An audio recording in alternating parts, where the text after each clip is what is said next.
What's good, peeps? Thanks as always for passing by the channel. Much appreciated. Hit that subscribe button if you guys are new. All right, so according to Eddie Hearn and a conversation he had with, I think it was Barbershop Conversations, Deontay Wilder's next two fights will be Luis Ortiz and Adam Kownacki, right? I mean, Eddie Hearn, I guess, knows a lot more than we do in terms of what goes on in boxing circles. So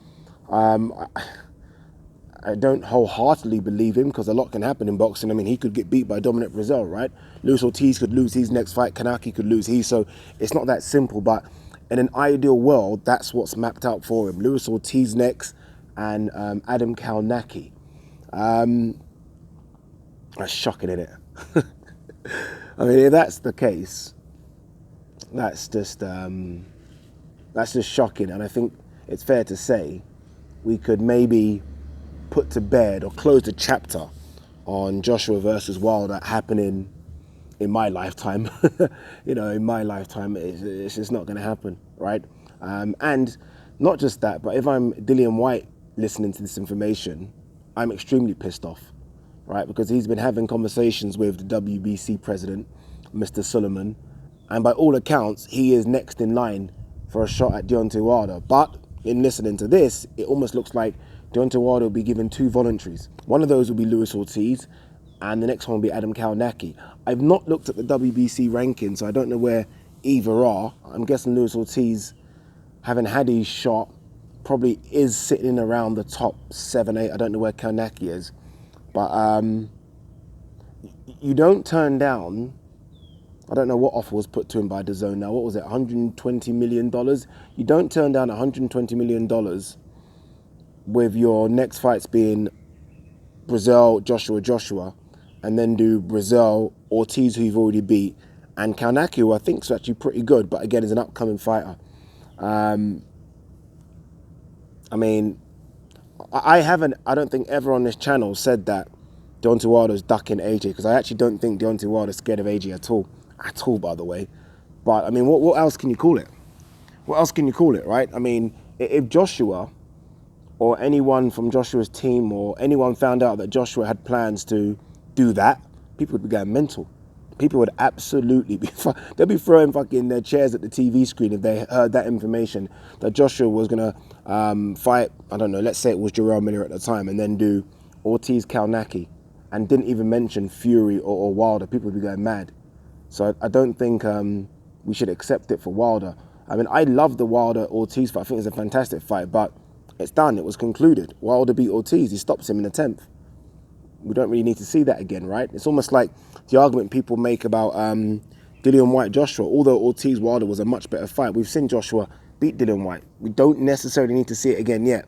And we don't need to see Ortiz-Wilder yet. It was just a year ago. We don't need to see it now. So that's a shame if that's what we're hearing. And I still don't know, and look, I don't know what money Al Heyman has and Espinoza and Showtime. I still don't realize or know or understand how those 3 fights, so Brazil, Ortiz, Kownacki, can get you $120 million, right? I mean, that's what we are led to believe was on the table. In fact, I'm going to say it's more than led to believe. I think that's what was on the table by DAZN. So DAZN put a table on the offer of $120 million for Brazil, Joshua. And we're hearing now, potentially, again, a lot of things could happen in between, but we're hearing now Brazil, Ortiz, Kownacki, or Brazil, Kownacki, Ortiz, I don't know what order. That ain't getting you $120 million. No fucking way. No way. I'd be shocked if that gets you half that. I'd be shocked if that gets you half that, right? Ortiz is a great fighter, but Ortiz-Wilder isn't this mega pay-per-view event, and fucking Wilder-Kownacki definitely ain't. So I find it all weird. It kind of made me think about this Ortiz-Joshua situation, with Ortiz not taking the fight, potentially missing out on a career-high payday, and with Ortiz being, I keep guessing his age, but let's just say 40 anyway, because that's what we know for sure. These paydays don't come along too often. They never have come along for him. It would be, again, it would be the same amount, so $7 million or $6 million would be more than his entire career purses put together. Why would you turn that down? Right? These fighters need to take control. These fighters need to take control of their careers big time. They're being advised and managed wrongly. It's that simple. Wrongly. boxing at best can be described as a fight-to-fight career.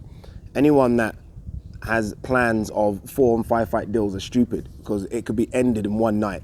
It could be ended in one night. So the idea of turning life-changing money down and being advised to, I find it strange. I find it strange. And I think even Ortiz's manager has come out recently and said that we were advised wrongly by our promoter.